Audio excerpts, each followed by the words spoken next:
Despite the fact that the oceans cover 70% of the planet's surface, we've only begun to tap them directly as an energy source.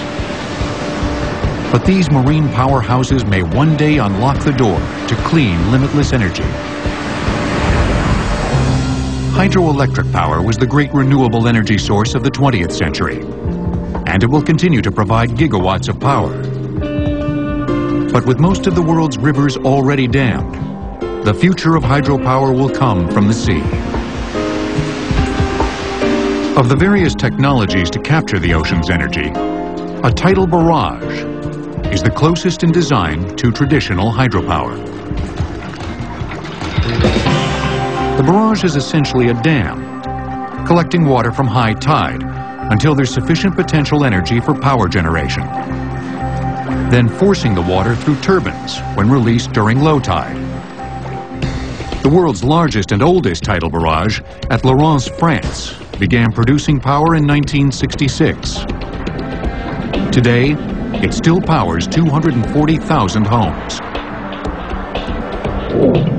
A more recent technology known as tidal stream power uses propeller-like turbines to capture the kinetic energy of underwater currents. And that's one that we could do in all manner of places, because the tidal flow, of course, takes place everywhere on Earth, and harvesting those could be done quite well, and doesn't even have to be at the surface. The issue, though, is that the marine environment's pretty tough to deal with. There's corrosion, parts being banged back and forth. Often the cost of managing those in terms of repairs can be quite large. But we're seeing new work on that. Much of the work is taking place in the British Isles, where companies such as Marine Current Turbines are thinking big, sinking massive pilings into the ocean floor and letting the turbines do their work. And the amount of energy you get out of a turbine is proportional directly to the density of the fluid that flows back and forth. And so a water turbine has several hundred times the power of an air turbine. Wave power is an even newer technology.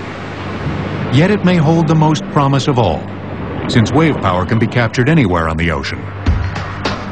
In this design, a 450-foot chain of pipes connected by hinged joints sits semi-submerged on the ocean. Each motion of the waves is resisted by hydraulic rams located in the hinges. This action pumps high-pressure oil through hydraulic motors, which drive electrical generators. Electrical transmission lines also keep the floating power plant tethered to the ocean floor. A Scottish company, Ocean Power Delivery, has installed a successful 2.5 megawatt wave farm off the coast of Portugal.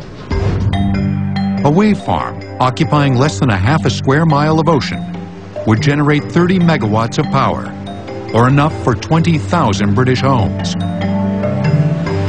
472 square miles of ocean could power each of the United Kingdom's 24.5 million households.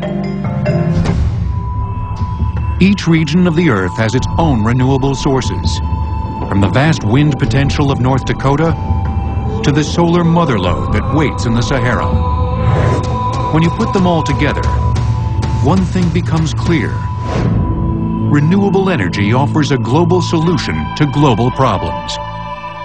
We honestly have the potential now to think about flipping things from being a fossil fuel-driven economy with little bits of renewables to being a renewable energy-driven economy with fossil fuels filling in the background. And that's a world that really no one thought possible only a decade or two ago. The technology works, but a renewable future also requires political will and a new way of thinking, in which a farm harvests wind, a harvest yields fuel, and a rooftop becomes a power plant.